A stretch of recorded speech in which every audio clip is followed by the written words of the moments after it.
नमस्कार, आप सभी का स्वागत है साहू विद्या एकेडमिक्स में। तो आज की इस वीडियो में हम बात करेंगे अहिफेन के बारे में, जो कि द्रव्य गुण बीएमएस सेकेंड ईयर में जो मेजर ड्रग्स हैं उनमें बहुत ही ज़्यादा इंपॉर्टेंट ड्रग है। एग्ज़ाम में ये आता ही है। अहिफेन का जो है वो एग्ज़ाम में बहुत बड़ा रोल है। तो इस वीडियो के साथ आप अंत तक ज़रूर बने रहिएगा। अहिफेन के बारे में पूरी जानकारी आपको दिया जाएगा।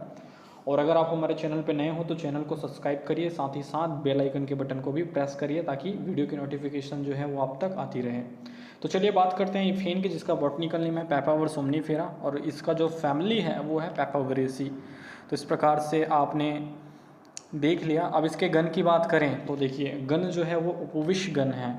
जैसा कि आप देख रहे हैं ये आता है उपविश गण में। उपविश में आता है ये जो है, इसको हम रसशास्त्र में भी पढ़ेंगे। जब उपविश गण पढ़ेंगे रसशास्त्र में तो उसमें भी पढ़ेंगे।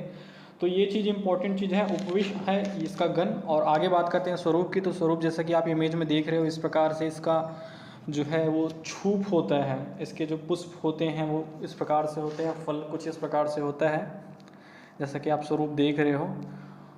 और यहाँ से आपको और क्लियर हो जाएगा। इस प्रकार से इसका छूप होता है, 3 से 4 फीट छूप होता है। इसके फल को देखिए, ये जो कुछ चीज़ें हैं वो बहुत ही इंपॉर्टेंट चीज़ें हैं।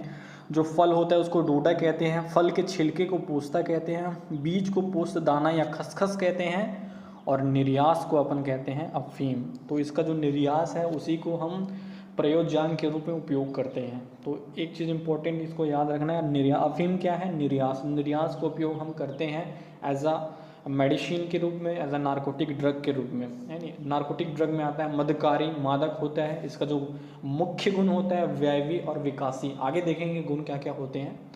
तो जाति की अगर बात करें तो इसके निगंडुओं में पुष्प भेद से कहे गए हैं श्वेत, पीत, कृष्ण। तो इस प्रकार से इसकी जाति होती है निगंडुओं के अनुसार, श्वेत, पीत और कृष्ण, जैसे कि आप देख रहे हैं। तथा कर्मानुसार जैसे कि आप देख रहे हैं मारन, धारन और सारण। ये जो है सारे रसशास्त्र के टर्म्स हैं। जारन क्या होता है, मारन क्या होता है, धारण क्या होता है, ये सभी आप रसशास्त्र में पढ़ेंगे। तो इस प्रकार से इसकी जाति है। पुष्प भेद से इसकी 3 प्रकार की जाति है, और श्वेत, पीत और कृष्ण। और तथा कर्मानुसार जो है जारण, मारन, धारण, सारण कहे गए हैं। आधुनिक विद्वानों ने देश भेद से, तो जैसे कि अलग अलग रीजन में पाया जाता है तो उस हिसाब से इसको कहा जाता है तुर्की कहा जाता है। तुर्की, यूरोपीय, भारतीय, फारसी कहे गए हैं। इस प्रकार से भारतीय और फारसी ये अफीम की प्रजातियाँ कही गई हैं। अब बात करते हैं उत्पत्ति स्थान की। तो ये उत्तरी समशीतोष्णीय कटिबंध देशों में, यूरोप, एशिया तथा उत्तरी अफ्रीका, भारत में विशेषता उत्तर प्रदेश, बिहार, बंगाल और मालवा में पाया जाता है। तो इस प्रकार से इसकी उत्पत्ति स्थान हो गई। बात करते हैं आप रासायनिक संगठन की। तो रासायनिक संगठन इसका बहुत ही ज़्यादा इम्पोर्टेंट है। रासायनिक संगठन इसकी देख लेते हैं, बहुत ही इम्पोर्टेंट है ये। तो प्राथमिक क्षार तत्व, प्राइमरी एल्कोलाइड्स पाए जाते हैं इसमें। प्राइमरी एल्कोलाइड्स पाया जाता है मार्फिन, कोडीन,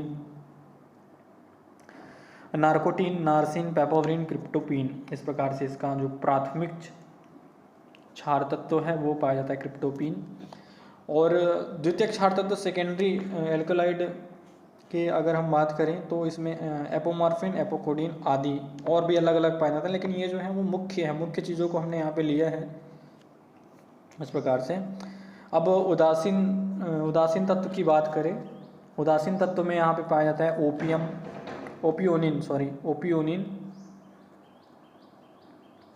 ओपियोनिन,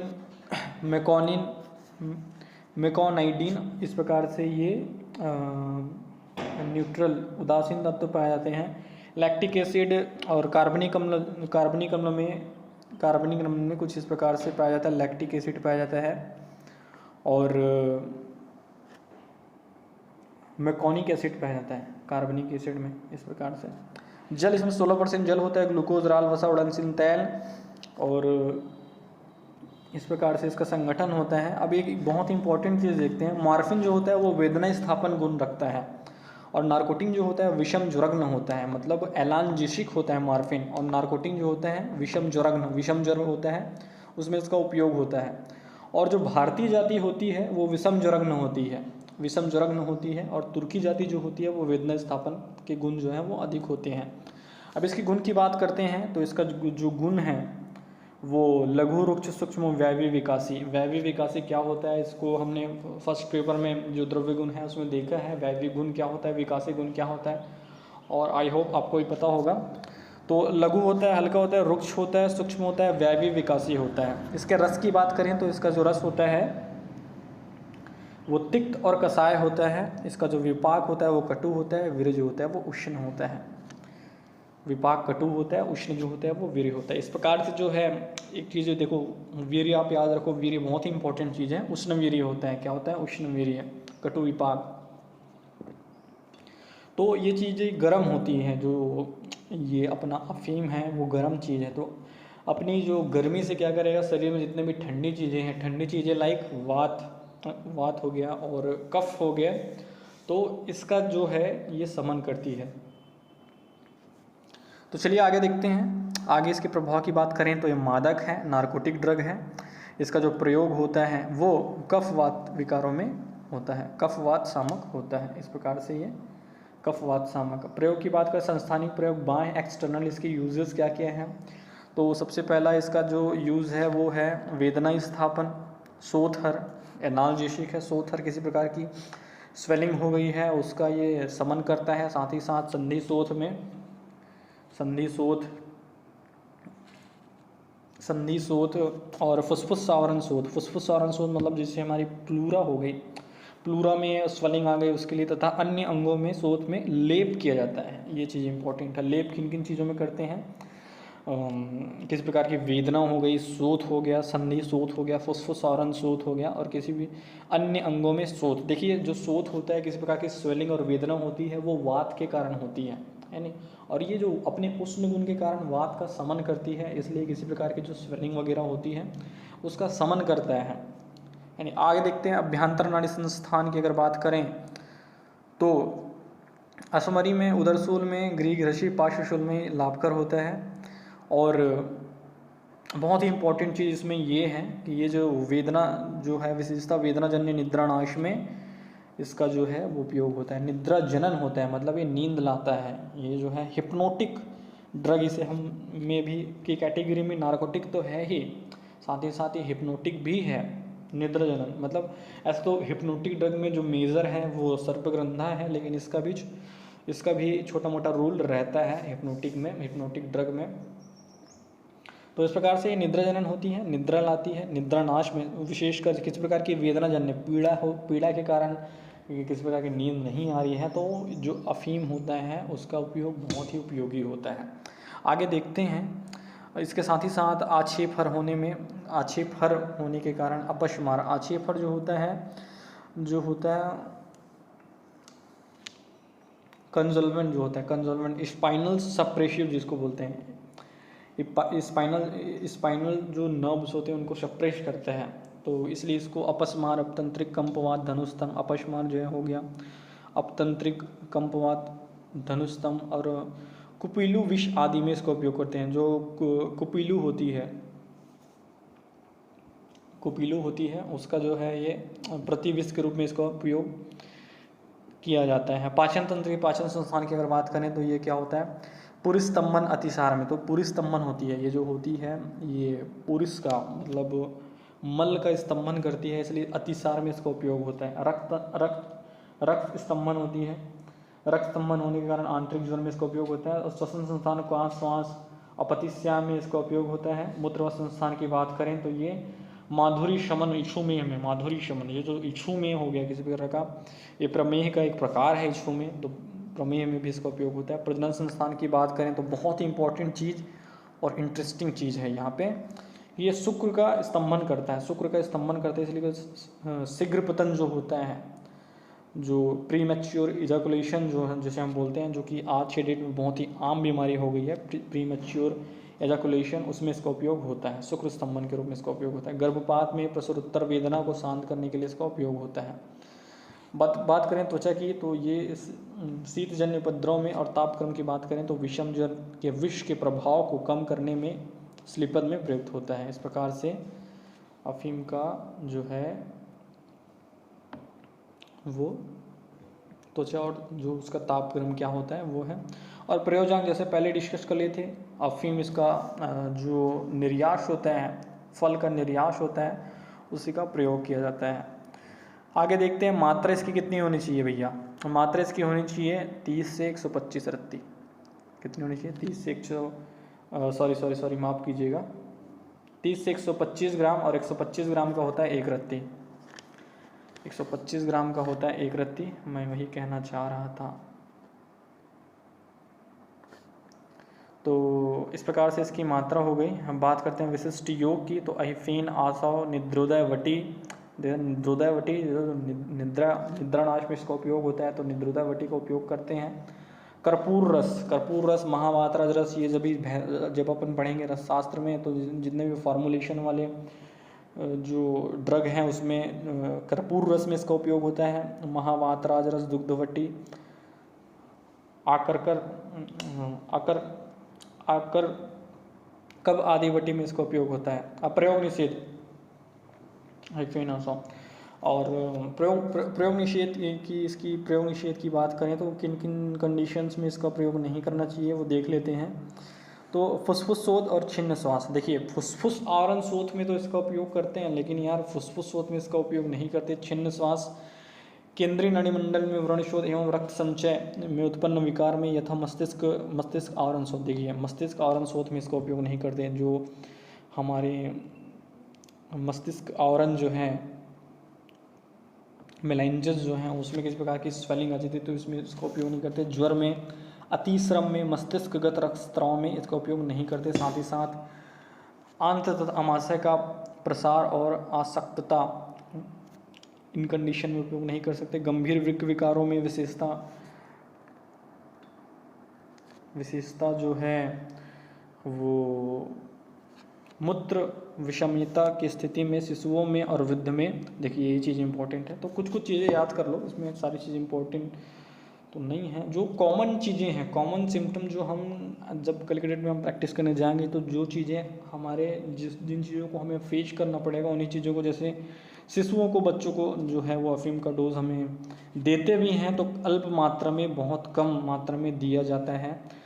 तो सभी जीर्ण ज्वरों में, क्योंकि निरंतर सेवन से इसका व्यसन हो जाता है, सभी जीर्ण ज्वरों में इसका निषेध करना चाहिए।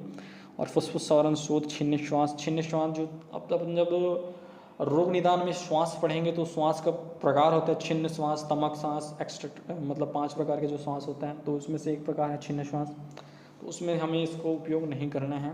आवश्यक विचार क्या क्या करना चाहिए। अफीम को प्रयोग करने से निम्नलिखित बातों का ध्यान देना चाहिए। सबसे पहले आयु का ध्यान देना चाहिए कि जो पेशेंट है उसकी आयु क्या है, वृद्ध तो नहीं है या बालक तो नहीं है। अगर वृद्ध बालक है भी तो उसका जो उपयोग है उसे हमें एकदम निर्धारित मात्रा में करना है, अल्प मात्रा में करना है। लिंग या मेल है फीमेल है, इसका हमें उसका जो है वो हमें ध्यान देना होगा। तो स्त्रियों में हानिकारक प्रभाव शीघ्र और अधिक होता है। विशेषता गर्भिणी स्त्री में, प्रसूता स्त्री में इसका प्रयोग सावधानी से करना चाहिए। देखिए इस प्रकार से गर्भिणी स्त्री जो है, प्रेग्नेंट लेडीज़ हैं, उनमें इसका उपयोग जो है वो बहुत ही सावधानी से करना चाहिए। प्रकृति, जो वातज प्रकृति के लोग हैं वो इसको सहन नहीं कर पाते। मतलब जो वातज प्रकृति आप कैसे पहचानोगे, जो एकदम पतले दुबले क्रूस हैं, तो उनमें जो है इसका उपयोग जो है वो सावधानीपूर्वक करना है। इसके अधिक प्रयोग करने से अनिद्रा, प्रताप, भ्रम, छर्दी, अवसाद आदि लक्षण उत्पन्न होते हैं। अभ्यास जो है इसका निरंतर अधिक काल तक करने से अभ्यास हो जाता है और फिर अभिष्ट कर्म के लिए अधिक मात्रा में आवश्यकता होने लगती है। इस प्रकार से तीव्र वेदना में इसका जो है और विशेष विचार करना चाहिए। और योग, इसका कोई हम फार्मूलेशन बनाते हैं तो इसमें क्या क्या विचार करना चाहिए वो चीज़ें हम देख लेते हैं। इसका ऐसे द्रव्यों के साथ योग होना चाहिए जो इसके धातु शोषण, मल शोषण आदि दोषों का निराकरण कर सके। तो ये चीज़ें धातु शोषण, मल शोषण आदि दोषों का निराकरण कर सके, ऐसे जो हैं द्रव्यों के साथ इसका योग होना चाहिए। आइफेन जो होता है विष के लक्षण जो है वो अधिक मात्रा में लेने पर निम्नलिखित विषाक्त लक्षण, इसका जो टॉक्सिक इफेक्ट है वो क्या क्या पड़ता है वो देख लेते हैं। तो इसका टॉक्सिक इफेक्ट में अनिद्रा, ये उंदरा नहीं है भाई साहब, ये तंद्रा है। तंद्रा, निद्रा, श्वासावरोध, अवसाद, संन्यास, मृत्यु इस प्रकार से मृत्यु भी हो सकती है रोगी की। इसके जो विषाक्त लक्षण है तो बहुत ही सावधानी पूर्वक इसका उपयोग करना चाहिए भैया। तो इस प्रकार से तंद्रा हो गया, तंद्रा, निद्रा, वातावरोध, श्वासावरोध, अवसाद, श्वासावरोध जो हो गया, अवसाद हो गया, संन्यास, मृत्यु, इस प्रकार से इसके विषाक्त लक्षण होते हैं। अब नेत्र तारकाएं संकुचित हो जाती है जो कि मृत्यु के कुछ मिनट पूर्व प्रसारित हो जाती हैं। इस प्रकार से प्रायः जो है 4 से 6 घंटे में अवसाद की अवस्था और 6 से 12 घंटे में मृत्यु इस प्रकार से इसके जो हैं वो लक्षण उत्पन्न होते हैं। आइफेन विष की चिकित्सा, अब विष की चिकित्सा देखते हैं हम। आइफेन विष की क्या क्या चिकित्सा किया जाना चाहिए, तो इस प्रकार से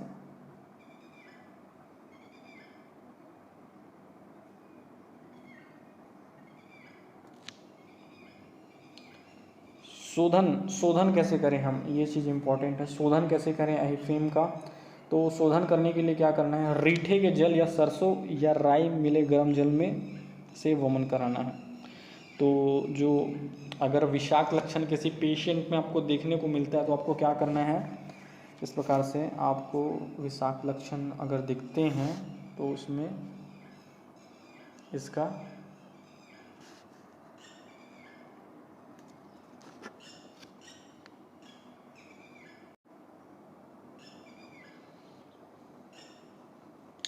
जो विषाक्त लक्षण होता है तो सरसों जो है अपने पास इजीली अवेलेबल है। तो सरसों के जल से अपने को गर्म जल से सरसों मिले गर्म जल से इसको वमन करा दो, या अमाशय नलिका से अमाशय का प्रक्षालन कर दो। अमाशय नलिका जो है अपनी, तो अमाशय का प्रक्षालन कर दो, है नहीं। तो प्रतिविष इसका क्या क्या होता है, रीठा, हींग, अखरोट, ये दो कुछ चीज़ें हैं जो इजीली अवेलेबल है। जैसे एरंड हो गया, रीठा, हींग हो गया, अखरोट हो गया, अखरोट भी इजीली अवेलेबल है। और ये इस प्रकार से कापसी बीज, कलमीशक, केले के पानी, द्रोण पुष्पी, घृत, तुतिया, तेजपत्र, नीम, इन सभी से अब क्या करना है अपने को, प्रतिविष का प्रयोग करना है, एंटी विषयसरे। तो रीठा, हींग, अखरोट, इन चीज़ों को, अरहर हो गया, इन चीज़ों को आप याद कर लो। और एरंड हो गया, एरंड जो है कॉमन है। घृत हो गया, तुतिया हो गया, घृत इजली अवेलेबल है। तो ये जो चीज़ें हैं इसका ये होती है प्रतिविष होती हैं। और आगे देखते हैं उत्तेजक और हृदय योग। हृदय को उत्तेजित करने के लिए कॉफ़ी का गर्म क्वाथ है, ये क्वाथ पिलाना चाहिए। इसके अतिरिक्त मकरध्वज, कस्तूरी, जुंद बेस्तर,